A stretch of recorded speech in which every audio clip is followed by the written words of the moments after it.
Hi, I'm Michael Foster, and this is the story of how I learned that sometimes the biggest betrayals lead to the sweetest victories. You see, in business, just like in family, the person you trust the most can be the one plotting your downfall. But they often forget to check what's really beneath their feet before they push you off the cliff. Let me take you back to where it all began. Foster Technologies wasn't always the $100 million company it is today. 15 years ago, it was just a struggling consulting firm my father had built from scratch. Dad was brilliant with technology but terrible with business. By 2010, we were 3 months away from bankruptcy, and my father's health was failing under the stress. I was 25, fresh out of business school, while my older brother James was 30 and already a familiar face in the local nightlife scene. Dad had always favored James, the charming firstborn who could talk his way out of anything. But charm doesn't pay the bills, and James's party lifestyle had already cost the company several major clients. I still remember that rainy Tuesday when I found Dad slumped over his desk, tears in his eyes, looking at our latest financial reports. "It's over, Michael," he whispered, his voice broken. "Everything I built. I'm going to lose it all." Something in me snapped that day.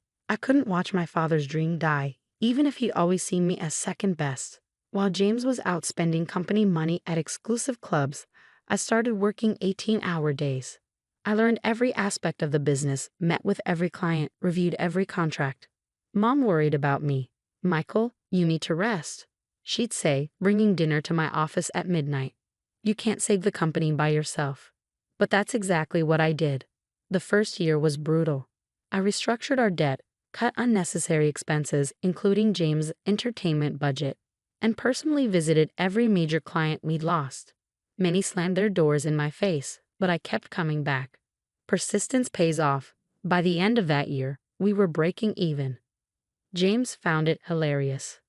"Look at little Mikey playing businessman," he'd mock whenever he bothered to show up at the office. "Dad's still going to put me in charge, I'm the oldest." I ignored him and focused on work. Over the next 5 years, I transformed Foster Technologies from a simple consulting firm into a full-service digital transformation company. We developed proprietary software solutions, expanded into cloud services, and built a reputation for excellence in the industry. The company grew exponentially. From $2 million in revenue, we hit $10 million, then $50 million, and finally crossed the $100 million mark last year. Our staff grew from 20 to over 500. We opened offices in 3 countries. Dad's health improved as the company flourished, but his favoritism didn't change. Every success was somehow attributed to James's leadership, even though he spent most of his time planning his next vacation. In family dinners, Dad would praise James' business acumen while I sat quietly going through quarterly reports on my phone. I didn't care about the credit. I cared about the company, our employees, and the legacy we were building. Besides, I had my own plans. What nobody knew, not even my father, was that I'd been carefully documenting everything over the years. Every decision James sabotaged, every client he lost, every dollar he wasted. More importantly, I've been quietly building relationships with our key clients, making myself indispensable to their operations. I also had another secret, one that would turn out to be crucial. During the company's darkest days, when we were nearly bankrupt, I'd used my own savings and taken out personal loans to keep us afloat. In exchange, I'd received shares. Lots of shares. The paperwork was buried in mountains of corporate documentation. But I legally owned 40% of Foster Technologies. Or at least I thought that would be enough to protect me. I couldn't have been more wrong. Last month, everything changed. Dad announced his retirement, and everyone expected him to name me as his successor. After all, I've been effectively running the company for years. Even James had been showing up to work more often, probably sensing the change coming. The shareholders' meeting was set for Friday afternoon. All major stakeholders were present, including our board members and key investors. I prepared a comprehensive presentation about our growth strategy for the next 5 years. Dad stood up to make his announcement. I noticed James smirking in his seat, but I didn't think much of it at the time. "Ladies and gentlemen," Dad began, "as you know, I'm retiring as CEO of Foster Technologies. This company has been my life's work, and choosing my successor was not an easy decision." He paused, looking around the room. But there's only one person who truly embodies the leadership qualities needed to take Foster Technologies to the next level. Someone who understands our family values and has the vision to lead us into the future. I sat straighter in my chair, ready to accept the responsibility I've been preparing for all these years. My son, James Foster, will be taking over as CEO effective immediately. The room went silent. I felt like I'd been punched in the gut. But Dad wasn't finished. Furthermore, James has brought to my attention some concerning irregularities in our recent operations. It seems that certain individuals have been making unauthorized decisions and potentially compromising our company's integrity. James stood up, holding a folder. I'm afraid my brother Michael has been operating outside his authority, making promises to clients we can't keep, and potentially engaging in unethical practices. I couldn't believe what I was hearing. Every accusation was a twisted version of the truth. The very decisions that had saved and grown the company were being presented as reckless and unauthorized. Therefore, Dad continued, as my final act as CEO, I'm terminating Michael's employment with Foster Technologies, effective immediately. The security guards were already approaching my chair. James's voice dripped with fake sympathy. I'm sorry it had to end this way, little brother. But hey, maybe now you can get a life outside the office. The room erupted in whispers as I was escorted out, my key card deactivated, my access revoked. I could see the pity in some faces, the schadenfreude in others. But they had no idea what was coming. Because while James was plotting my downfall, he'd forgotten three crucial things. First, those unauthorized decisions were all properly documented and approved. Second, my 40% ownership stake wasn't as buried as they thought. And third, well, let's just say that when you spend 10 years building a company's technology infrastructure, you learn where all the bodies are buried, sometimes literally. As I walked to my car that evening, I pulled out my phone and sent a single text message to an old friend at the SEC. Then I went home and waited. Monday morning was going to be very, very interesting. Monday morning arrived with a thunderstorm, fitting weather for what was about to unfold. I sat in my home office, watching the clock tick towards 9 a.m. when James would be strutting into his new CEO office for the first time. The weekend had been interesting. Mom had called 17 times, leaving tearful voicemails about family unity. Dad hadn't called at all. James had been too busy celebrating at his favorite clubs. The photos were all over social media, including some questionable ones with the company credit card clearly visible on the table. I smiled, remembering how James always thought technology was beneath him. That's geek stuff, he'd say, refusing to learn even basic cybersecurity protocols. Well, that arrogance was about to cost him dearly. At exactly 9:15 a.m., my phone buzzed. A text from Sarah, my loyal executive assistant who James hadn't bothered to fire. Probably because he thought she just brought coffee. It's starting, her message read. I opened my laptop and connected to Foster Technologies' internal security feed. Yes, I still had access. When you build a system from the ground up, you always leave yourself a back door. The camera in the CEO's office showed James walking in, coffee in hand, ready to begin his reign. He sat in a leather chair, my chair, and pressed the power button on his computer. That's when the show began. Instead of the Windows login screen, a video started playing. It was security footage from 3 years ago, showing James in this very office, making a deal with our biggest competitor to sell them our client data. The audio was crystal clear.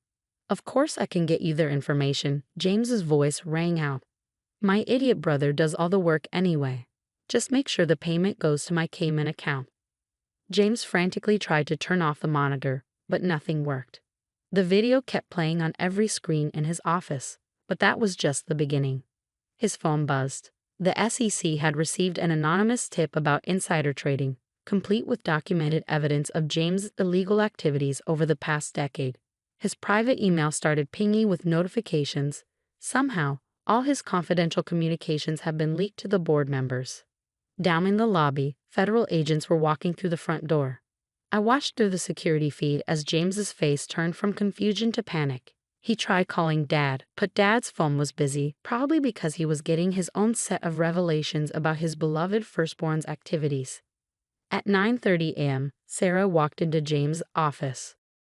Mr. Foster, she said calmly, the board members are requesting an emergency meeting. Also, there are some federal agents here to see you. James started sweating. Tell them I'm busy. Cancel everything and get it up here to fix these damn computers. Sarah smiled politely. I'm afraid that won't be possible. You see, the entire department just resigned. They sent a company-wide email explaining why. Something about loyalty to the person who actually built this company. What? They can't do that. We have contracts. Actually, Sarah placed a folder on his desk. They can. Their contracts were with a subsidiary company that holds all our intellectual property rights. A company that, as of this morning, is no longer affiliated with Foster Technologies. James's hands shook as he opened the folder. Inside was a simple document showing the ownership structure of Foster Innovation Labs, the subsidiary I'd quietly created years ago. The company that actually owned all our patents, software, and client contracts. And I owned 100% of it. But the clients, James stammered, have already been informed of the change in management. Most have already signed new contracts directly with Foster Innovation Labs. It seems they prefer working with the person who actually handled their accounts all these years. The color drained from James's face as he finally understood. Every piece of technology that made Foster Technologies valuable, every client relationship that kept it profitable, every key employee who made it run. They were all loyal to me. He'd stolen an empty shell. The office door opened again. 2 FBI agents walked in, followed by Mr. Patterson, our chief legal counsel. James Foster, one agent said, we need to ask you some questions about certain financial transactions. You can't do this, James shouted, looking wildly around the room. I'm the CEO. I'm in charge here. Mr. Patterson cleared his throat. Actually, about that, he pulled out another document. The board just concluded an emergency meeting. Given the circumstances, they voted to remove you as CEO, effective immediately. They can't do that. You own shares in Foster Technologies, Mr. Patterson corrected. A company that, as of 9 o'clock this morning, has no intellectual property, no major clients, and no core development team. I believe the stock price reflects that reality. James lunged for his computer, probably to check the stock ticker. But of course, his screen was still playing videos of his various illegal activities over the years. As James was escorted out of the building by federal agents, his designer suit wrinkled and his face ashen, I sent one final company-wide email from my remote access. To all remaining Foster Technologies employees, you have a choice. Stay with a sinking ship or join us at Foster Innovation Labs, where innovation and integrity actually mean something. Your jobs are secure, your benefits will be better, and most importantly, your hard work will be respected. Within an hour, 90% of the staff had accepted the offer. But my revenge wasn't complete yet. There was still the matter of dear old Dad's retirement fund. The fallout was spectacular. Within 24 hours, Foster Technologies stock had plummeted 70%. News of James' arrest made headlines in every major business publication. Tech CEO arrested on multiple fraud charges. Foster Technologies in freefall as scandal erupts. But I wasn't done yet. 3 days after James's arrest, I sat in my new office at Foster Innovation Labs headquarters, a modern building I secretly purchased 6 months ago. Sarah walked in with a familiar face. Dad's financial advisor, Mr. Goldman. He's been calling nonstop, Mr. Goldman said, looking uncomfortable. Ever since he realized that his retirement fund is worthless, I finished for him, because he invested everything in Foster Technologies stock. Dad had always bragged about having skin in the game, keeping his entire retirement portfolio in company shares. It was poor financial planning, but he'd never listened to advice about diversification. Now those shares were worth pennies on the dollar. Your father is desperate, Mr. Goldman continued. Mrs. Foster, your mother, she's worried they might lose the house. I leaned back in my chair, thinking about all the times Dad had dismissed my warnings about James's behavior. All the times he'd attributed my success to luck rather than hard work. Set up a meeting, I finally said. Tomorrow, 10 a.m., here. The next morning, my parents arrived at Foster Innovation Labs. Mom looked like she'd been crying. Dad looked like he aged 10 years in a week. They sat across from me in the visitor chairs, the same model as the ones Dad used to make me sit in while he lectured me about real leadership. Son, Dad began, his voice shaking. I know I made mistakes. Mistakes? I interrupted quietly. You let James destroy evidence of his crimes. You helped him embezzle company funds. You were complicit in fraud that hurt our employees, our clients, and our shareholders. I didn't know. He tried to protest. You knew. I cut him off. You just didn't care. Because James was your golden boy, and I was just the backup plan. Mom started crying softly. I handed her a tissue. But that's not why you're here, I continued. You're here because you're broke. Because the company shares that were supposed to fund your retirement are worthless. Dad slumped in his chair. Michael, please, we're family. Family? I smiled without humor. Was I family when you let James take credit for my work? Was I family when you fired me in front of the entire company? I pulled out a folder. I learned that dramatic revelations were more effective with proper documentation. Here's what's going to happen. Foster Innovation Labs will buy back your shares in Foster Technologies at their original purchase price. Their eyes widened with hope. But, I continued, there are conditions. First, you both sign a non-disclosure agreement about James' activities. Second, you retire, quietly, to that house in Florida you always talked about. Third, you stay out of my business. Completely. You do that for us, Mom whispered. Not for you, I corrected, for the scared 12-year-old boy who used to believe his father hung the moon. He deserved better than what you gave him. Dad started to speak, but I held up my hand. One more thing. The money comes with a trustee, someone who'll make sure you don't gamble it away on another one of James's schemes. Monthly allowance, investment restrictions, the whole package. You don't trust us, Dad said sadly. You taught me that lesson very well. They signed the papers. As security escorted them out, Dad turned back one last time. I was wrong about you, son. You're a better businessman than I ever was. No, Dad, I replied. I'm just better at remembering who my real enemies are. 5 years have passed since then. Foster Innovation Labs is now a billion-dollar company known for its cutting-edge technology and ethical business practices. James served 2 years in prison and now works as a bartender in Vegas. Dad and Mom live quietly in Florida, sending occasional postcards that I never answer. Last week, I received an invitation to speak at my old business school. The topic? The importance of integrity in family business. I accepted with a smile. After all, I have quite a story to tell. Sometimes the best revenge isn't destroying your enemies. It's building something so successful that they have to live with the knowledge that they bet on the wrong horse.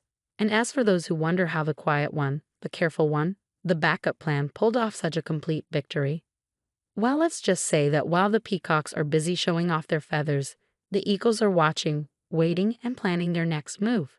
Because in business, just like in life, it's not about who starts at the top. It's about who's still standing when the dust settles.